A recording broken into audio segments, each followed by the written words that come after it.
phone numbers, and because we had a public meeting once and I had to get back in touch with people, I didn't have a phone number. So I had to go knocking on their doors. So.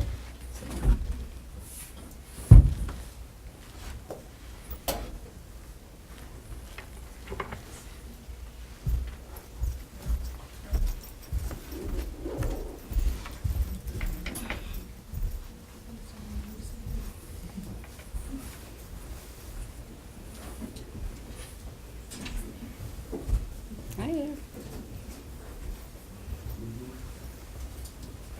It's almost like church. The last people who come have to sit in the front.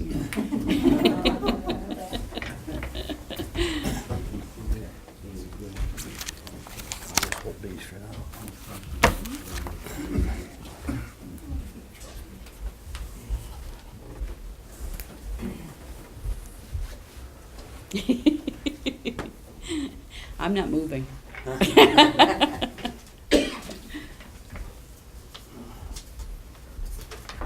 Anybody got a watch on?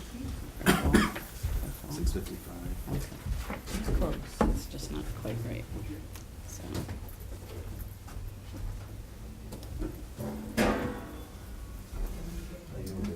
Put them right on the table. Lou? Lou, is this yours? Lou? Pardon? Is this yours? Well, that's mine. Yeah. I didn't know if you needed it or. No, I'm, Yeah. We were gonna see if there were any cookies in it. Yeah.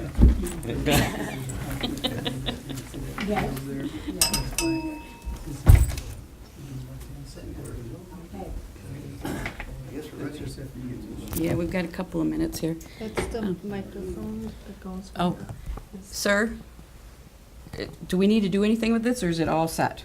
All set. Okay. Thanks. Yep. Just talk into it. I just noticed it wasn't connected to anything, so. Modern technology. I know, scary, isn't it? Hi, Mike.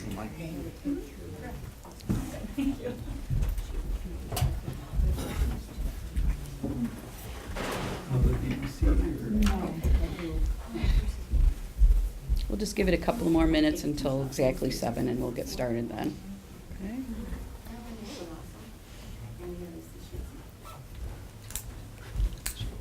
Howdy, neighbor.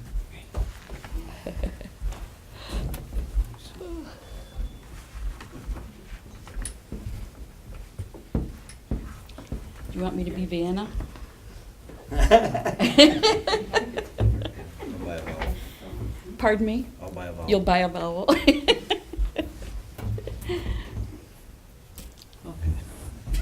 It's hard to get around them. Yeah.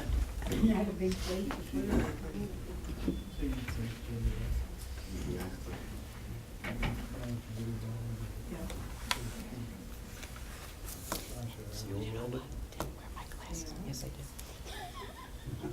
Where did you- 7.5 hours straight. From where? So. I'll tell you the rest of the story later, but I got accepted, actually asked to be on a national think tank for campgrounds. There's only 8 in the country campgrounds that are at that level. Well, you didn't recognize it because the So I lawn ended was all up dug out. going down to the Yeah. first meeting, which was in Virginia. It was actually at a campground we met at Walnut Hills campground, like Verona, Virginia. I mean, I had no idea where I was until I got there. When we drove back from Fisher's, Virginia, we should have actually driven another hour. Yes, it was another 6.5 to get home. Or, no, yeah, 6.5. Yeah. So. Hi, Kathy. Hey, Lonnie. Hey, Kevin. Hi, guys. Down in front.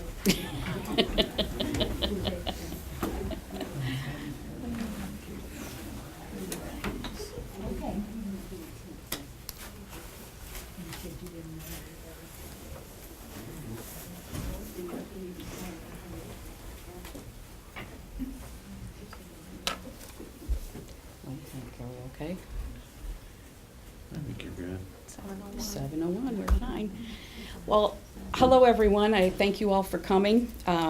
This is a public meeting on a possible solar farm project on Bakerstand Road, April 10th, 2019. I want to welcome everybody and ensure that you're all signed in, because that's important for us to know who's here tonight. I'd like to ask you to join me in the Pledge of Allegiance. Flag is behind here. I pledge allegiance to the flag of the United States of America and to the republic for which it stands, one nation, under God, indivisible, with liberty and justice for all. Thank you.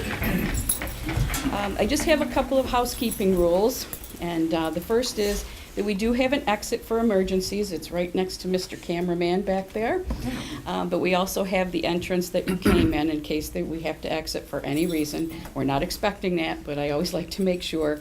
And we also have bathrooms that are available to everyone. Ladies on the right-hand side of the hallway, men's on the other side, and we do have a handicap access bathroom if you should need it. Our rules for tonight's meeting is that we have questions, and we're going to ask you to do it one at a time. We're asking Mr. Lou Staley, who's here from Olivewood Energy, to do a presentation and let you know what the facts and figures are.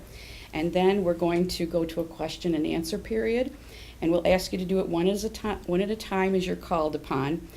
Please state your name, your address, so we know where you're from and you know why you desire to be here, more or less. And please keep in mind that it's an informational meeting. We don't expect any irrational behavior or vulgarity to happen, because we're all the citizens of this area and we know we are adults.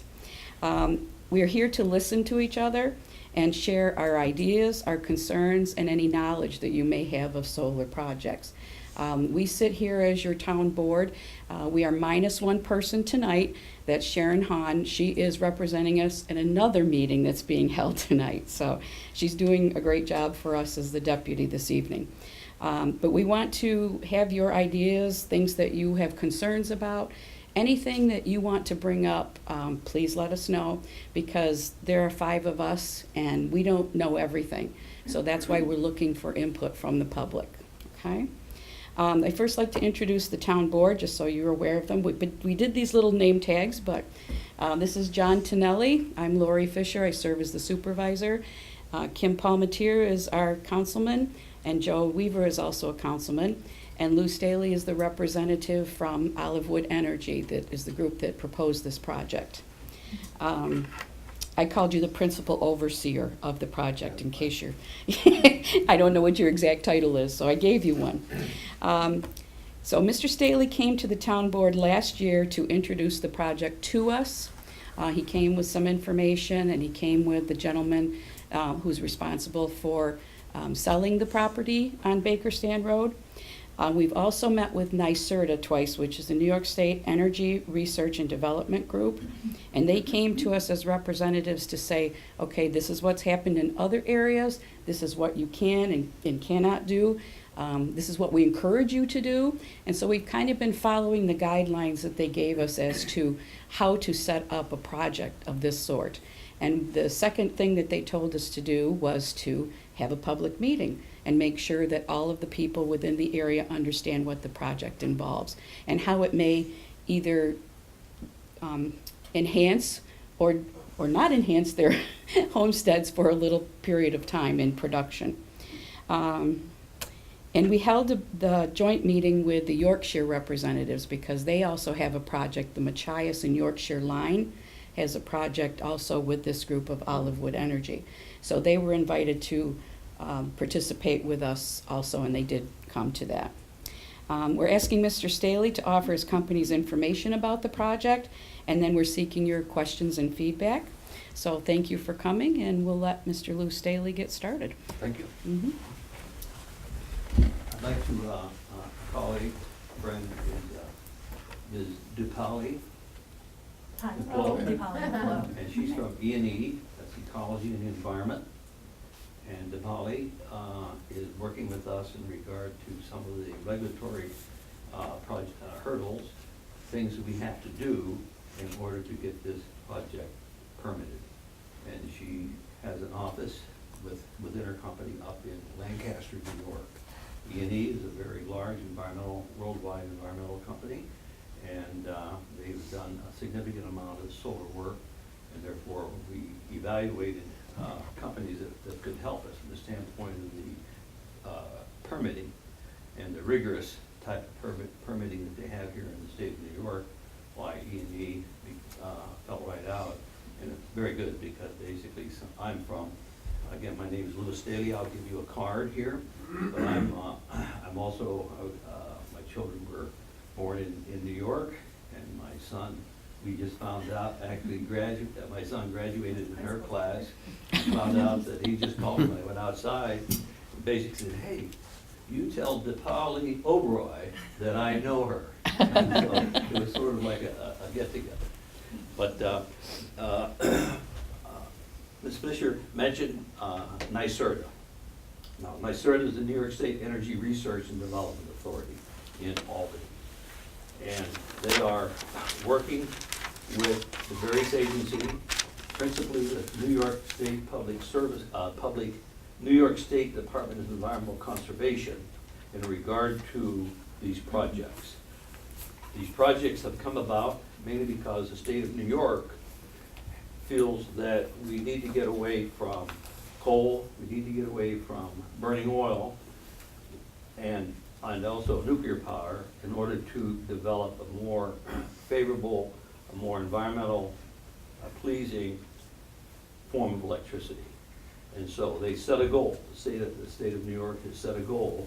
They would like to see essentially 50% of all the electricity utilized in your home, in my home, or in the business, to be generated by alternative energies such as solar by the year 2050. And so what we did and what they do is they said, okay, we are going to be able to essentially help you. And so we are going to come out with an RFP, that's a request for proposal. And a request for proposal says that essentially if you want to build something, you can build it here, but you have to put it into some form of criteria, environmental criteria, to make it accepted to the general public of the state of New York. And so we responded to that, and there was a significant number of responders, and we were fortunate enough to essentially win one of the projects. We had two projects that we basically submitted, and the second project was, as Ms. Fisher said, and that was up in Martin Road. And so we, this one here, when Bakerstand was one of the winning bids, Martin Road was not a winning bid. However, the state of New York is going out with another bid sometime this month. And so we are preparing now a similar type project in order to hopefully be able to build it on Martin Road in Machias, in the town of Machias. Actually, it splits two towns. It's sort of an interesting project. In the front, we go up westward on Mountain Road. The front of the project is where at one time there's going to be a golf course, and is in the town of Machias. The back end of the project is in the town of Yorkshire. Mm-hmm. And so we're resubmitting that, as hopefully we'll win the bid. This project is Bakerstand. It's on Bakerstand Road, and if you all can hear here, or you can come up here and take a look at it. But these are the this is basically the area that's going to be impacted. This project here, this property here is owned by Mr. Neil, N-I-L-L, Mr. Nile. Lori here has handed out a map to show you the various property owners and who essentially lives in the vicinity of hopefully this solar project that we are building. I have and I'll hand this out soon, but this is a little background on all of Wood Energy, on who we are. We're quite familiar with these projects. We built a number of them, but I'll hold off until after the presentation, and then you can either take it with you or fold it up and throw it at me. So you'll get an option. But the project, when you go out Bakerstand Road, cross the railroad tracks, and head up and then around the curve, right here is the project site. And again, that's owned by Mr. Nile, N-I-L-L. Mr. Nile lives in East Aurora. And so it's about 198 acres. Okay, within that 100. If I can just interrupt, for those who are local, it was a large parcel that at one time was owned by Mr. Agate, Mr. Karate, and a group of guys who at one time thought they would parcel it out for homes. So if you're familiar with that at all, that's what he's talking about. Okay? Thank you. Thank you. So now, we're probably going to utilize, of that 198 acres, probably upwards of 160. And so our architect and our environmental folks basically said that from the standpoint of building it, this is essentially where we would have the possibility of building it. The reason is because of slope, because as you move over to the west, you have a slope of anywhere from around 15 to 22 degrees. And so it's easier to put it on a non-sloping. Most of the site, and that's why we think it is an attractive site, is the fact that it's a southern exposure. So therefore, from early in the morning until night, therefore, essentially, we're going to be able to get the morning sun, the direct sun, and then the east and the western sun. And so the site is ideal. Mr. Jewett lives here. They're the closest folks. Mr. Jewett, Mr. Bales, right here. And Mr. Grimes. Grimes, I'm Yeah. sorry, Grimes lives here, and Mr. Jewett lives here. And we've talked with them about the project. This area here, the yellow area, would be a laydown area. We're going to be building and putting in place probably in the neighborhood of between 50, depending upon the type of solar panel that we use. They either call them solar, or you'll also see them referenced as modules. So those two words are interchangeable. And therefore, we will be having our construction equipment here, and this is where the solar panels or the modules will be laid out. Probably what we will do is we have a couple different alternatives that we're looking at from the standpoint of what we can build here in the name of about 20 megawatts or 20,000 kilowatts. Now, 20,000 kilowatts of the 19.9, well, it'll probably be enough to, provide the needs of about 20,000 people if it would all go. But what we want to do with it is basically put the panels here. So when we put the panels there, this is one configuration of where the panels would go. And again, they come from, see it right there? This is one configuration of the panels. And again, as I mentioned, there's 70,000 of them that would be in place. Depending upon the ultimate selection of the type of panel that we will have, it could change. It could be down to 50,000, or it could be up to about 70,100 panels.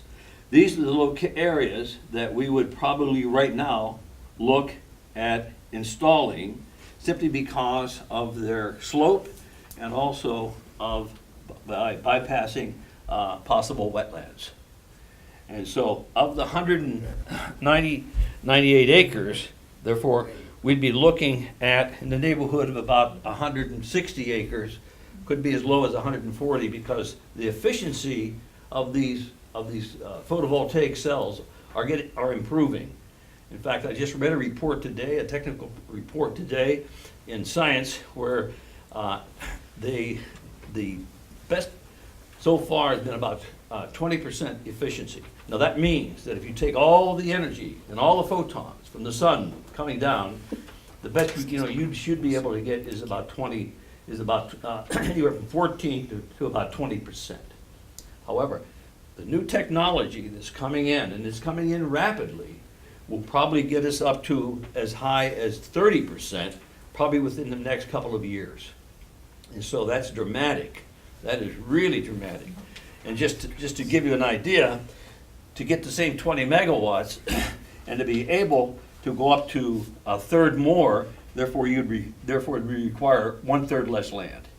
And so the changes are just dramatic. I never thought that I would see that, to be honest with you, but it's very similar to when my first work that I had done with combustion turbines. The combustion turbine technology came from the jet engines on military craft, and then the jet engines on aircraft.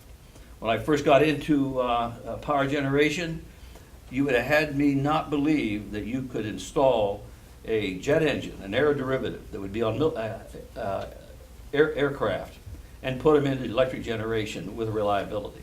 Now, these aircraft engines are on frames, and they're operating 97% of the time. It's dramatic. Well, the same type of progress is taking place now in the solar field, in the fact that these solar cells, these 70,000, or maybe only 30 to 40,000 in the future, are becoming more and more and more efficient in regard to changing solar sunlight into electricity. What we hope to do here is we hope to tap in to the transmission line. So as you go out Bakerstand, and after you pass the railroad tracks, and you go across that trout stream, and you'll see a substation. That substation is owned by National Grid. National Grid then moves its power up a transmission line here at 34,500 volts. And as a result of that, we are looking at building an interconnection to interconnect these 70,000 panels that's producing electricity, 20 megawatts or 20,000 kilowatts, at 500 volts DC. DC. Then what happens here is we will then take that voltage and invert it. And we call them inverters. Now, when I was a young man, we used to refer to those as rectifiers. But now they're called inverters, the millennial group. So they call them inverters now. So these inverters then will change this to 34,500 volts AC. So you go from DC, 500 volts, 34,500 DC, and we hope to either move it underground across the property, and then we will have a little substation here about 25 feet by 50 where we change the voltage, or we take this voltage to 34.5 and we tap into National Grid's line.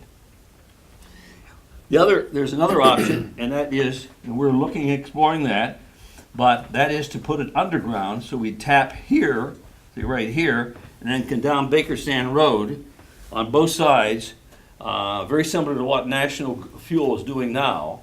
And we would come down and tap in somewhere in here. So we have two alternatives: the possibility of tapping what we call the interconnection, the point POI, the point of interconnection, in order we can put it into this 34.5 line that National Grid owns. This, we want to try to avoid farmland, and that's one of the reasons why we were able to come down here, is that we have a method of basically moving it across the properties. Now this property here is owned by Mr. Baldo, and this property here is owned by the Conservation Club. And we're working with those folks in order to develop an easement that we will pay for, so that we can either come across the two properties owned by Mr. Baldo. In this case, I think it's Lori, 11234. 11234 Main Street is on your list. what he yeah. lists his property as.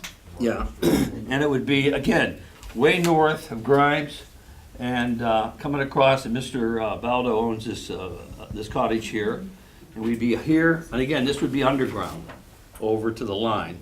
Or come across here on an underground transmission cable and tap in somewhere in this general vicinity here.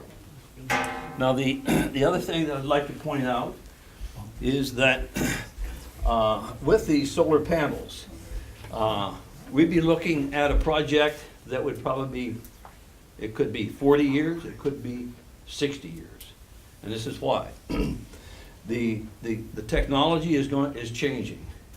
These panels, these solar voltaic panels do degrade as a result of being exposed to sunlight, bright sunlight. So they do degrade. But on the other hand, the improvement in them is improving faster than the degradation. So we will constantly be, probably 5 years, changing these out, either through the replicating the exact photovoltaic, or by changing them to more efficient photovoltaic cells. And so, as a result of that, the project gives it life. My first project, when I was a young man, was in Hickling, New York, on the Hickling Power Station, which was built in 1946. Now, that's 6 years younger than me. So it gives you an idea how old I'm. I'm older than dirt. But so it's 6 years younger, 46. And yet I was working on that project in 1969. It gives you an idea. How can they do it? Simply by changing out the technology. And so once you have a facility, you'd like to be able to use the infrastructure. You'd never be able to replace this line for the same price you're getting it today. It's just like owning a house today and trying to replicate it 20 years from now. You'll never be able to change the price or the rules. And so this project is going to be 40 years, and I predict, based on my own experience in power generation, it's probably going to go past, because this infrastructure here does not decay. The point of interconnection here always stays the same. And so, would we build this and then walk away?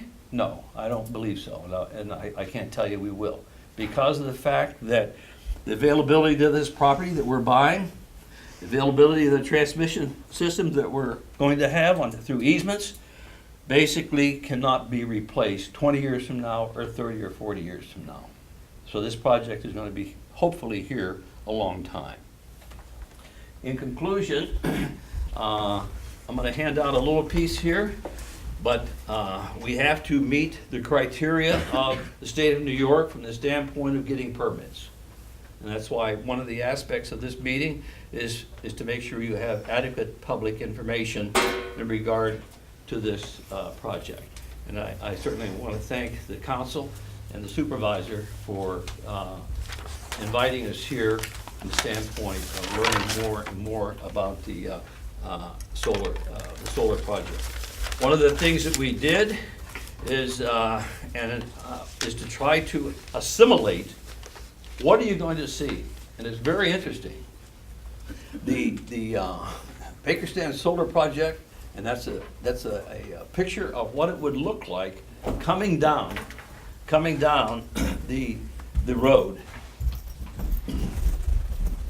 Go ahead. I can maybe pull it off of this and then. Okay. Bring it up. forward. Do you mind if I just? No. Okay. Go for it. Yeah. You can be Vanna. Always wanted to.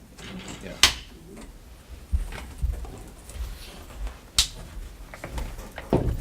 Yeah. Right. Here. Well, those are the panels, 80% of it will be north.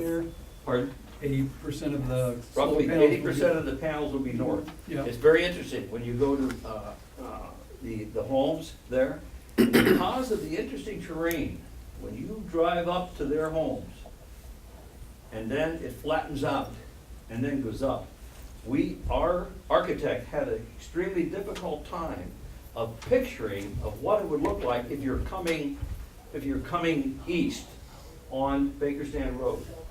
It's very difficult to see, but if you're, this is taken from a candor with a camera. This is the latitude, longitude, and this is on the road. This is on on Bakerstand Road. As you come around a little bit of a curve before you see the house there, and if you could begin to barely see the panels right back here. Now, we're going to also have, and trying to develop some other simulations. One from this home, but still, our architect, who is very familiar with these simulations, basically says it's going to be very, very difficult in order to see, the public to see. And as he said, if they have their eyes on the road, on Bakerstand Road, they won't be looking up there anyway. But my point is this, in some locations, for example, if you're driving, Sorry. no problem. If you're driving on Bakerstand Road, or if you're driving on the New York Thruway, and if you're into Batavia, you'll see the types of panels on both sides of the road. And that there's been a farmer there that basically has built a very small solar panel. But here, we're gonna have another one essentially opposite this house here, and trying to see if we can begin to assimilate a similar type picture, or what that picture is going to be. But you'll be able to come up and take a look, but it's very difficult to see.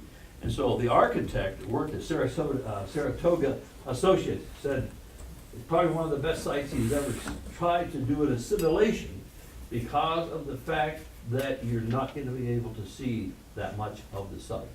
We're going to also take a look at other types of locations and see if we can get the same results. So before I turn it over, You're getting friendly. Okay. but I'm going to turn it over now. And again, we hope to have questions. We hope to give you hopefully good answers. But essentially, in conclusion, it's 198 acres. We also have to get it permitted. The town here is working on ordinances right now that basically will set up the rules of how we can build it to lessen the impact on the land, on the roads, to lessen the impact on visual, what the place will look like, lessen the impact on the terrain. We will have around here, we will have a fence that will go around the site, will go around the panels. One thing that I definitely want to mention is that there is a snowmobile club here, and it's called Franklinville Snowmobile. Thank you, Franklinville Snowmobile Club. We've been in touch with them, and they provided us a big map, and essentially they come over here, they come across underneath, and they cross over here, and then they go up through the center. Well, obviously we can't have them if we are permitted to build it. We cannot have them do that within the middle of the solar farm. So what we've agreed to is that we're going to have a setback here from the property of probably around 200 feet. And so what we will do is we'll take that path where that groomer would come, and that groomer would then come up, and we agreed that it would come up this side, because the setback and everything has got to be enough, and they'd be able to groom and come up and then up into the state lands. So we have an agreement with and we told them that we'd have them involved in the permitting process, just to show